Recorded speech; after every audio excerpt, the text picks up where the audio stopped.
confortable. C'est pas assez confortable. C'est mieux quand c'est pas confortable.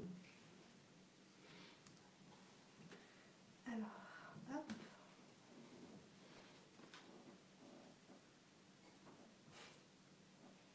C'est le chat.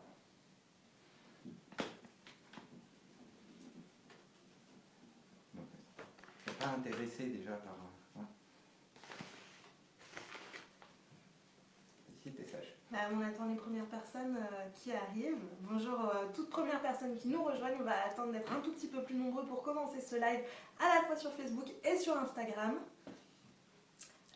Donc salut à tous les Whammies d'Instagram. C'est la deuxième fois qu'on fait un live avec vous aussi. Donc bienvenue si vous nous rejoignez. C'est un plaisir de vous avoir parmi nous. Bonjour à tous. Et puis pareil évidemment pour les Whammies de Facebook.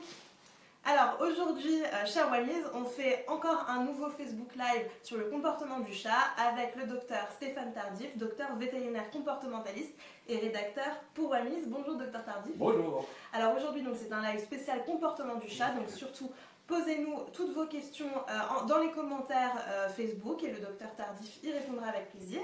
Alors, donc pour commencer ce live docteur Tardif, on va commencer avec une question de Ludivine. Ludivine, elle a un chat de 1 an qui aime aller sur le balcon et regarder par la fenêtre, mais elle a vraiment peur qu'il saute et du coup elle n'ose pas lui ouvrir. Oui, bah ça c'est un des dangers malheureusement qui est assez inhérent à l'espèce féline. Ils n'ont pas forcément une bonne vision dans l'espace, c'est-à-dire qu'ils ne génèrent pas l'espace au-delà de leur champ de vision, et notamment quand ils sont en dessous du rebord de la fenêtre, par-dessus, le vide derrière, ils n'imaginent pas. Donc il suffit qu'il y ait un petit insecte ou un oiseau qui passe devant, et ils peuvent sauter et tomber derrière. C'est, on va dire, assez fréquent, c'est pas non plus systématique, mais ça arrive assez régulièrement quand même que les chats tombent effectivement des balcons et par la fenêtre, et on les voit souvent arriver en clinique.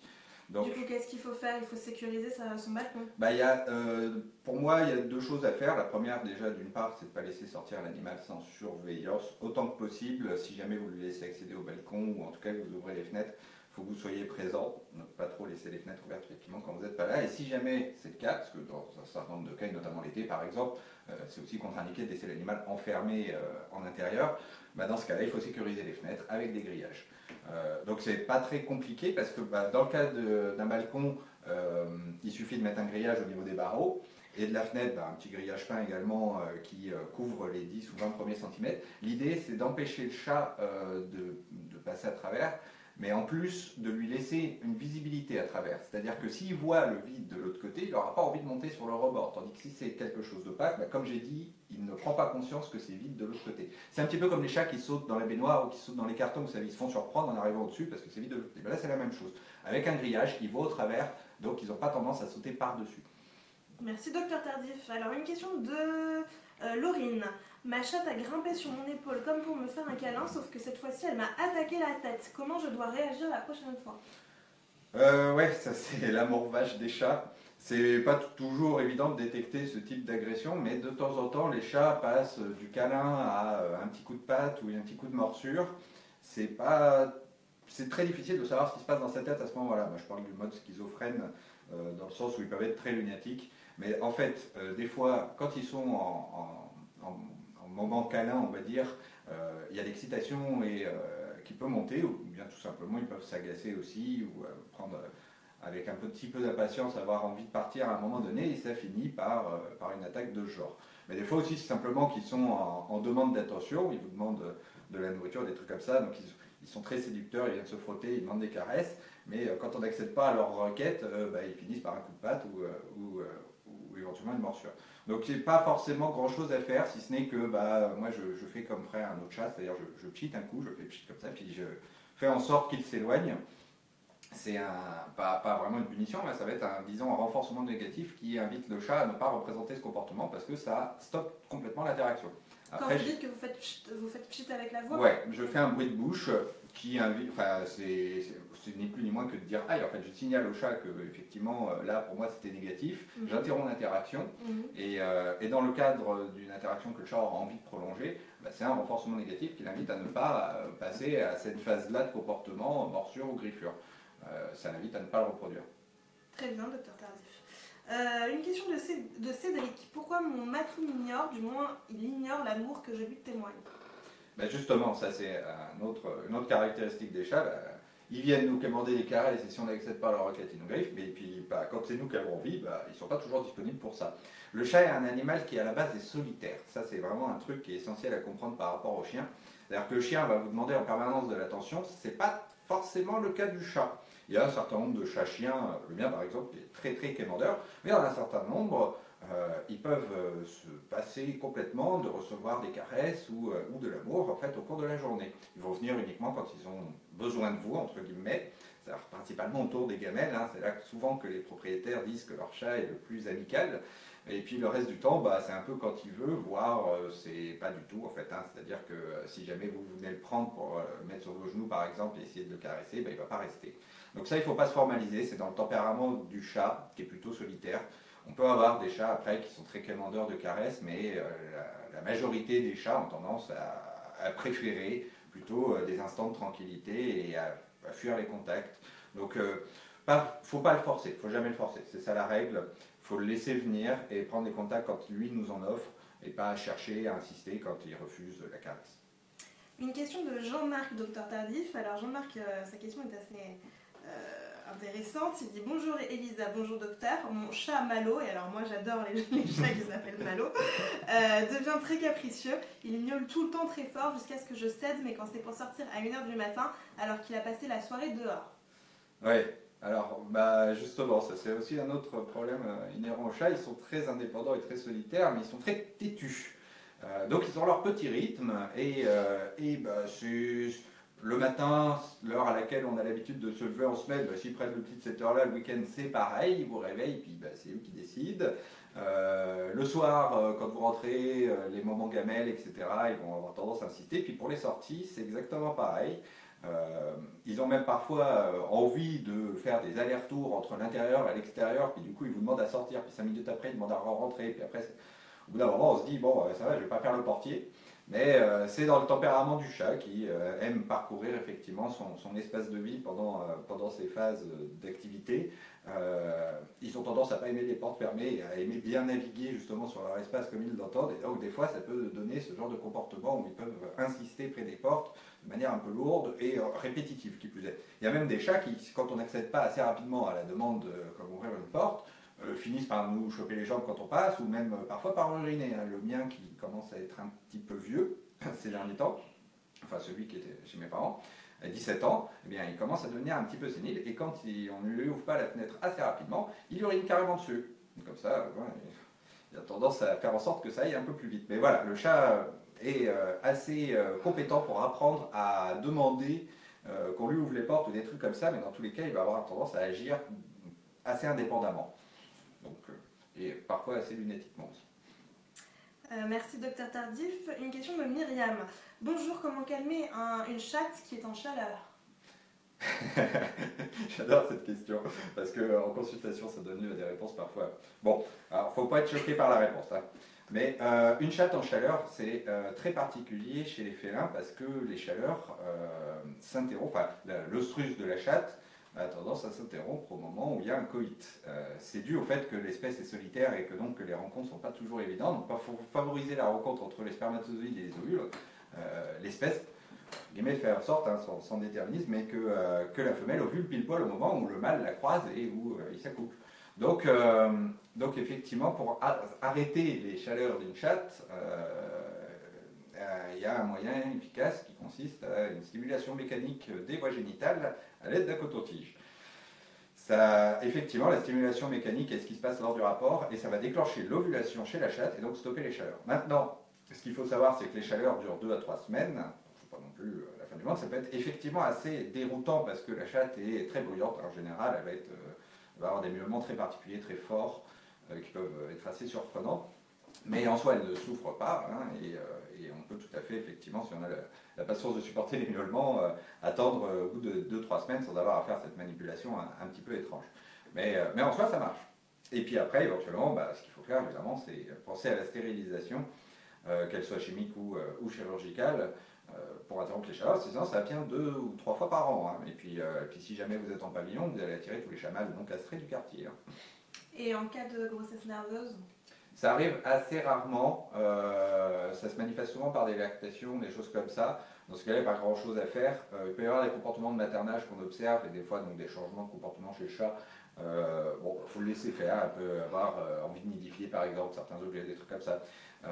Et dans les cas où il y a des pseudo-lactations, là il ne faut pas hésiter à aller voir le vétérinaire, parce qu'on peut faire des injections qui vont limiter la lactation et éviter donc, qu'elle ait mal aux mamelles, parce qu'il n'y a pas de petit évidemment pour aller voir le lait. Merci docteur Tardif. Une question d'Audrey. Bonjour, le matin mon chat miaule pour que je l'accompagne à sa litière. Si je ne l'accompagne pas, il fera pipi n'importe où ailleurs dans la maison, mais à d'autres moments de la journée, il y va seul. Pourquoi il fait ça?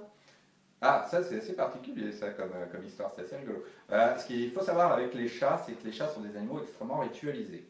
Et une fois qu'ils ont pris le pli d'un rituel, qu'ils ont pris leur petite habitude, c'est vraiment comme des tocs, hein, il faut que ça se répète exactement comme c'est fait d'habitude, parce que sinon ça ne va pas et ça peut être manifesté donc, par un stress et par de la malpropreté.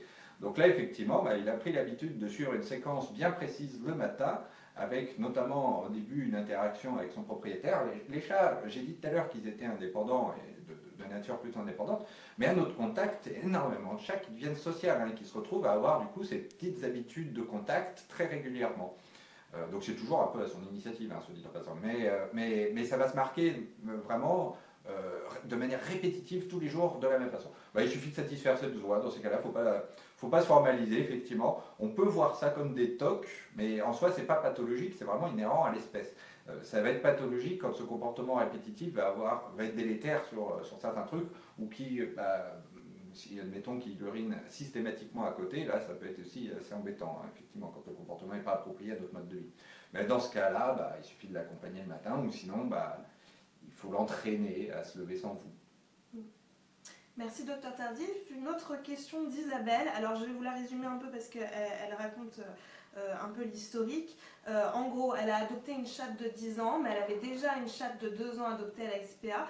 Et en gros, il y en a une qui a peur de l'autre et qui n'ose pas sortir. Voilà, comment est-ce qu'on peut aider les deux chattes à bien s'entendre et à cohabiter? Alors malheureusement, la cohabitation entre chats n'est pas toujours évidente dans la mesure où c'est une espèce solitaire, encore une fois, et donc ils ont tendance à plus facilement accepter la présence d'humains sur leur espace de vie que d'autres chats.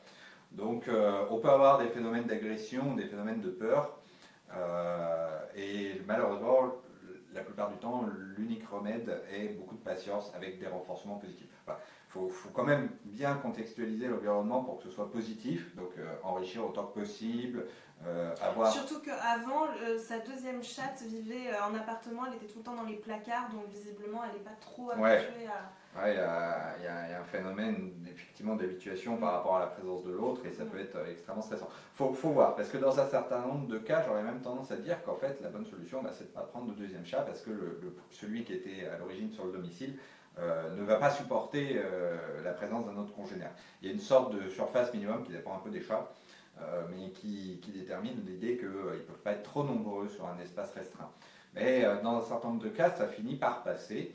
En fait, il leur faut du temps pour simplement s'installer, prendre leurs habitudes, justement développer leurs rituels, en tenant compte de la présence de l'autre, là où ce n'était pas le cas avant. Et parfois, ça prend des mois et des mois. J'ai eu justement le cas récent d'une communauté de chats où il y avait 3 chats au départ et un 4e qui était arrivé dedans. Et j'ai eu les nouvelles là, il y a une semaine à peine. Ça faisait 1 an que les chats étaient ensemble et là, depuis maintenant quelques semaines, le propriétaire me dit qu'elle n'observe plus du tout d'agression et qu'a priori, ça y est, le 4e chat a enfin été intégré. Donc voilà, une affaire de patience, beaucoup de renforcement positif, pas hésiter à bien faire en sorte qu'ils soient satisfaits au niveau de la nourriture et au niveau de leurs besoins d'activité avec des jouets et de l'attention, ceux qui les réclament, et puis après les laisser entre eux gérer leurs relations et s'établir. Merci docteur Tardif. Une question de Justine. Bonjour, mon chat mâle castré de 1 an, mord souvent mais ne fait pas mal. Est-ce que c'est uniquement pour jouer ou est-ce que ça peut cacher autre chose? S'il mord souvent et qu'il ne fait pas mal, déjà, ça veut dire qu'il contrôle sa morsure, donc il y a de fortes chances qu'effectivement ce soit du jeu. Parce que si ce n'est pas le cas, grosso modo, il y a 2 types d'agressions. Les agressions qui visent à mettre à distance et les agressions qui visent à chasser, donc plutôt à rapprocher. Dans le 2e cas, c'est facile, le but c'est de la mise à mort et puis il faut surprendre l'autre, donc ça a tendance à être plutôt violent comme agression. Mais dans les cas de mise à distance, c'est plus lié à la peur. Bah, dans le jeu, le chat a tendance à vous sauter dessus et à faire comme de la prédation, mais il réalise par-dessus des apprentissages, comme par exemple le fait de ne pas vouloir faire mal. C'est ce que je disais tout à l'heure avec l'histoire du renforcement négatif quand on cheat. On invite le chat en fait à ne pas recommencer en serrant fort parce que du coup ça interrompt l'interaction. Voilà, c'est la même chose. Le chat a réalisé lui-même qu'en serrant trop fort la mâchoire, le jeu risquait de s'interrompre. Donc en fait, il fait attention. Donc là, moi, je le prendrais comme du jeu. Par contre, il faut se méfier, c'est que c'est du jeu qui simule un peu la prédation. Donc parfois, l'animal s'excite et au bout d'un moment, il commence à faire mal. Donc c'est pas qu'il est contrarié ou forcément des choses comme ça, c'est peut-être juste de l'excitation, un peu comme des enfants qui chahutent et qui au bout d'un moment finissent par se cogner ou se faire mal. Là, c'est la même chose. En fait, ce qu'il faut faire, c'est pas hésiter donc à interrompre le jeu avant qu'il arrive à ce niveau-là d'excitation. Il est parfois recommandé de ne pas forcément laisser le chat mordre justement parce que dans l'excitation, il ne fera pas forcément attention, au bout d'un moment, il fera mal. Mais si jamais vous êtes capable de l'interrompre correctement, sans lui faire peur, sans le traumatiser, sans quoi que ce soit, et de faire en sorte qu'à chaque fois il contrôle sa morsure, pour moi, c'est au contraire, c'est une forme de stimulation qui va lui plaire, puisque ça simule un petit peu son comportement naturel. Merci Docteur Tardif. Une question de Méline. Bonjour, mon chat Mickey de 2 ans miaule toute la journée, pourtant il a tout ce qu'il veut, croquettes, jouets, câlins. Comment faire pour le calmer? Ah, un chat bavard. Là, c'est difficile à dire parce que, a priori, il a tout ce qu'il veut, mais ça dépend où il vit déjà, parce que s'il vit en intérieur, il peut avoir tous les jouets qu'il veut, mais ça peut ne pas suffire à l'occuper, effectivement, ça dépend. Il y a des chats qui sont très intelligents et les jouets, si jamais il n'y a pas quelque chose qui les fait bouger, c'est pas assez stimulant pour les occuper. Et puis après, effectivement, certains chats, c'est assez rare, mais qui sont très très sociaux et qui demandent énormément d'attention. Donc c'est pas toujours évident de savoir si le chat est en souffrance ou pas sans avoir fait une consultation comportement derrière. Donc si jamais vous avez un doute, il ne faudra pas hésiter éventuellement à voir si jamais il n'y a pas effectivement de souffrance derrière ces miaulements. Mais sinon, c'est juste que le chat vous réclame de l'attention. Et alors dans ce cas-là, il faut tenir compte du fait qu'il a tendance à en réclamer beaucoup. C'est vraiment un comportement qui peut être des fois extrême, parce que le chat naturellement a tendance à rechercher de la nourriture toute la journée. Et à la maison, le comportement de recherche de nourriture, ça passe souvent par le fait de nous le quémander, donc par des miaulements. Donc ça peut être des fois effectivement des chats qui dès qu'on rentre dans la cuisine, se mettent à être extrêmement bavards.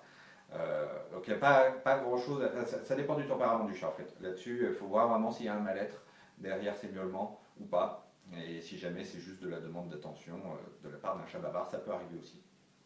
Merci Docteur Tardif. Une question de Bérénice. Bonjour, mon chat de 2 ans mâle et castré a tendance à mordiller tout ce qu'il trouve, meubles, boîtes, etc. Que faire, sachant qu'il a quand même des jouets, mais apparemment il ne les utilise pas. Ça suffit pas. Non, et elle a peur qu'il se fasse mal. Donc là, effectivement, on est peut-être dans un comportement un petit peu anormal. C'est pas toujours le cas, parce que bon, ça arrive que les chats grignotent des trucs comme ça, et c'est pas bien méchant en soi. Mais on appelle ça le pica, quand le chat se met à effectivement grignoter des objets, parfois jusqu'à les ingérer. Ça peut être du carton, des bouts de plastique ou des choses comme ça. Ça peut traduire un besoin d'activité qui est pas comblé, ou ça peut aussi traduire une détresse au niveau alimentaire. Parce que donc j'ai dit que le chat, son besoin, l'un de ses comportements naturels, même le majoritaire, consiste à chercher de la nourriture. Ça vient du fait que ses proies, les souris, ne sont pas très caloriques, il faut qu'il en trouve beaucoup dans la journée pour pouvoir se satisfaire, 10 à 12. Vous avez une toutes les 2 heures, donc effectivement il passe vraiment sa journée à chercher ça. Mais les souris, c'est volumineux. Et à la maison, les croquettes qu'on leur donne, ça fait 40 ou 50 grammes, pas du tout le même volume que les 10 à 12 souris qu'il doit trouver sur la journée. Donc il y a vraiment ces deux notions-là à prendre en compte autour des besoins fondamentaux du chat.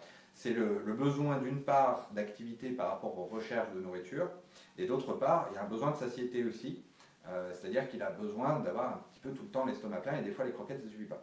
Donc pour ça, la bonne solution, ça va être effectivement d'augmenter le volume de la ration, voir comment il réagit par rapport au pica une fois qu'on a vraiment satisfait ses besoins alimentaires, et éventuellement voir aussi au niveau du budget d'activité si jamais il n'y a pas une détresse à ce niveau-là. Donc éventuellement lui trouver des activités comme toujours au niveau de l'alimentaire, les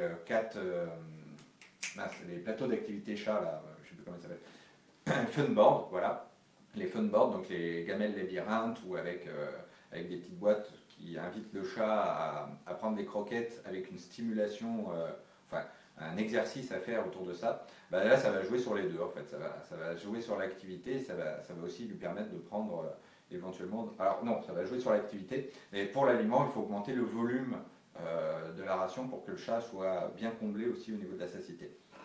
Voilà les deux aspects qu'il faut travailler pour éviter le picat. Merci beaucoup, docteur Tardif. Une question de Jean. Sa chatte Evan ronronne très peu, elle a 5 ans depuis petite, et depuis petite elle bave quand elle est heureuse. Est-ce que c'est un comportement courant chez les chats? Oui, et ça va me donner lieu l'opportunité d'expliquer un phénomène assez important de comportement qui s'appelle le conditionnement. Pourquoi votre chat bave? Alors, le fait qu'il ronronne ou qu'il ne ronronne pas, on va parler de ça rapidement. Le ronronnement exprime souvent le bien-être du chat, mais n'est pas systématique. C'est-à-dire que le chat peut être en bien-être sans forcément ronronner, ça dépend des chats. Donc là-dessus, c'est pas anormal qu'il ne ronronne pas. Par contre, manifestement, il bave. Et ça, c'est très intéressant parce que ça, par contre, ça peut être un signe associé au bien-être. Pourquoi? Bah, souvent, justement, quand ils sont en train de ronronner et en particulier en train de pétrir, le chat se met à baver parce que le comportement de pétrissage est issu en fait d'un des premiers réflexes quand il est tout chaton, où pour prendre la nourriture, en fait, dès qu'on le stimule au niveau des babines, bah, il tète et il bouge ses pattes comme ça, ce qui a pour effet d'appuyer sur la mamelle et de lui donner plus de lait. Donc il y a vraiment un réflexe conditionné qui est associé à la prise de nourriture, qui est l'un des premiers plaisirs de la vie. Or, Pavlov a découvert le conditionnement chez les animaux en testant, avec une célèbre expérience qui est la cloche de Pavlov, en testant qu'est-ce qui se passait si on sonnait une cloche en donnant de la nourriture à un chat, ben, ça le faisait saliver. Ben là, c'est exactement la même chose en fait. Le bien-être est associé à la prise alimentaire et donc à un réflexe de salivation. Et quand le chat se retrouve en bien-être sur vos genoux, avec ou sans ronronnement, ouais, on peut avoir parfois, c'est pas toujours le cas, mais on peut avoir parfois donc de la bave. Parce que le chat en fait est bien, et donc réflexe de Pavlov, ça provoque en fait, comme les premiers plaisirs de sa vie, réflexe de salivation. Donc c'est positif. Donc c'est positif. Très bien. Alors une question de Nathalie. Ma chatte sort toujours ses griffes quand elle monte sur moi pour faire un câlin. Elle ne sait pas faire de câlin autrement. Et elle ne veut pas lui couper parce qu'elle ne se laisse pas faire. Donc est-ce qu'on peut lui apprendre à faire des câlins sans griffer? Ben ça, c'est pas évident. C'est vraiment pas évident. C'est ce que je disais tout à l'heure, c'est l'histoire des renforcements un peu, enfin, négatifs. Le mot est violent parce que ce n'est pas un renforcement négatif, c'est juste que on interrompt le moment agréable en fait quand il présente le comportement indésirable. Donc il n'y a pas vraiment, c'est pas du tout une punition. Hein. C'est juste qu'on stoppe les câlins.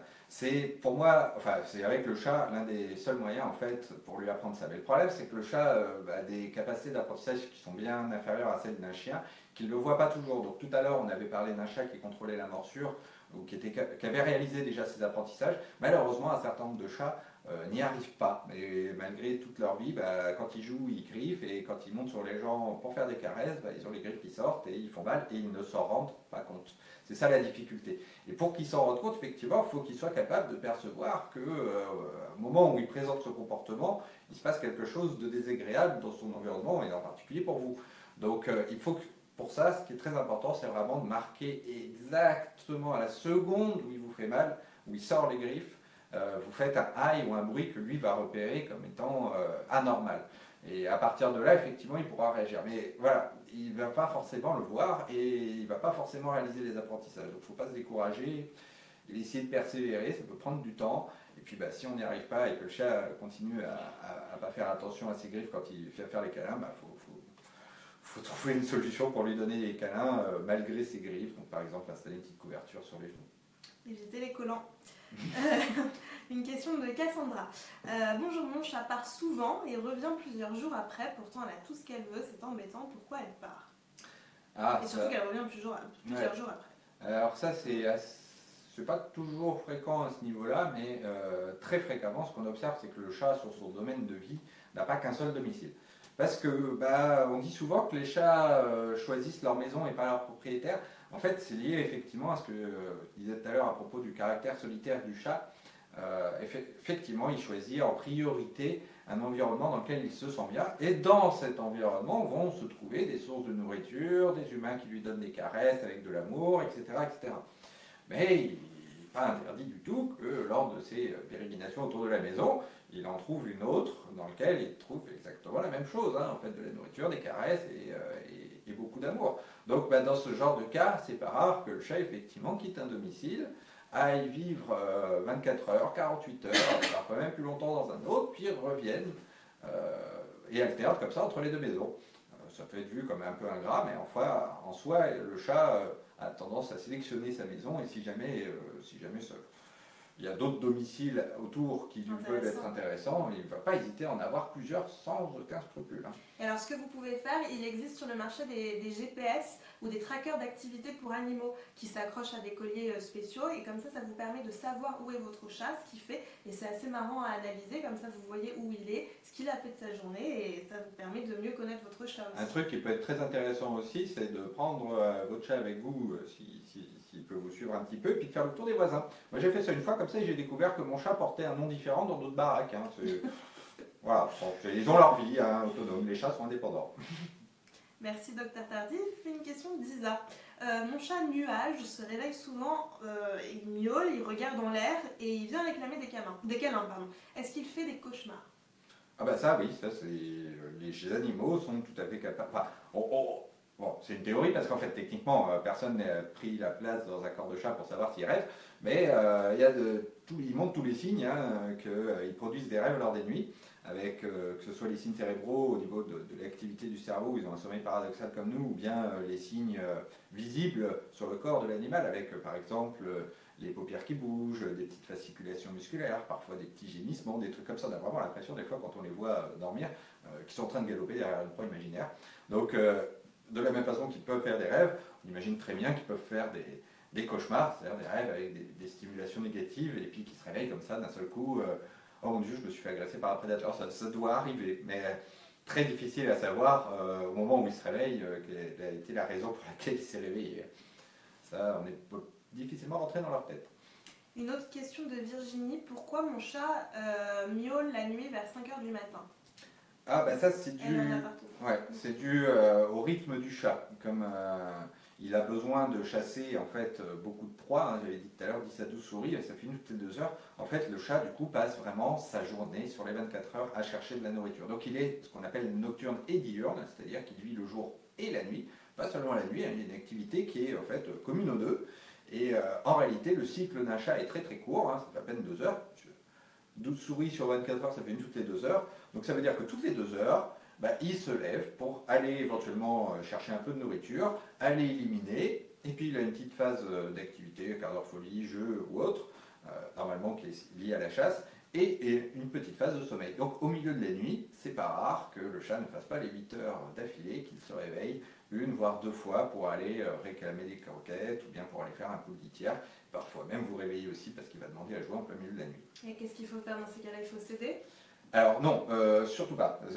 Le problème est délicat à gérer à ce niveau-là parce qu'en réalité, dès que nous on commence à bouger, et parfois même le changement de notre rythme de respiration, quand il commence à nous réveiller, ça l'active complètement. C'est-à-dire que lui, il est en pleine phase d'activité et il va répondre par notre activité comme un renforcement positif. On va le stimuler en fait dès qu'on va commencer à bouger, on lui donner envie de continuer à venir nous chercher.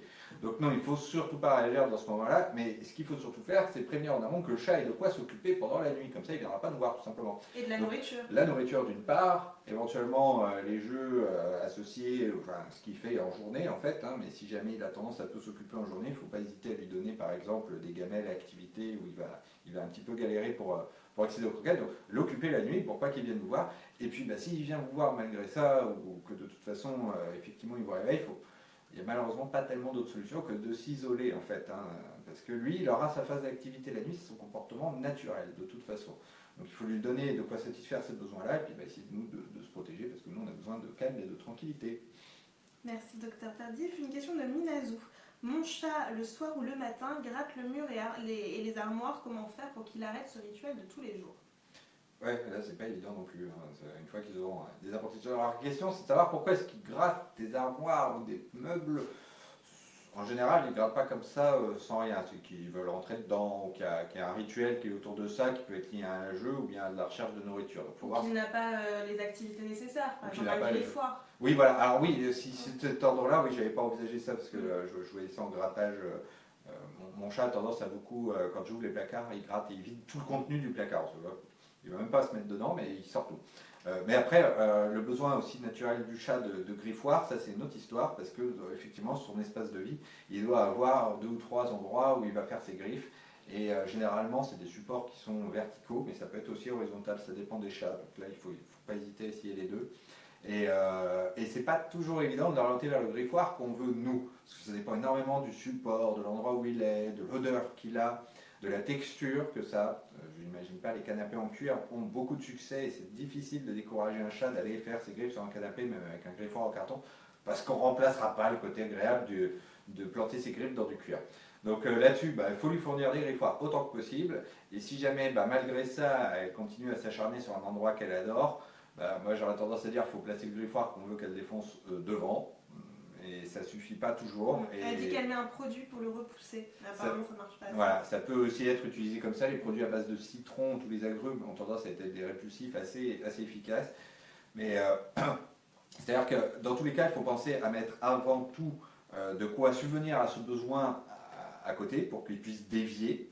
Et une fois qu'il a dévié, qu'il a pris l'habitude d'aller faire ses griffes ailleurs, on a gagné. Mais il faut qu'à un moment donné, la déviation soit plus attirante que l'endroit où on ne veut pas qu'il aille. Et ça, c'est pas toujours évident. Donc ça veut dire qu'il faut lui fournir le nouveau griffoir et qu'il faut mettre effectivement un répulsif sur l'ancien. Mais malgré ça, il y a des chats qui s'acharnent à poursuivre dans leur petite habitude, parce que finalement, c'est pas tant le fait de faire ses griffes qui lui fait plaisir que de suivre son habitude telle qu'il l'avait programmée et fait dès le départ.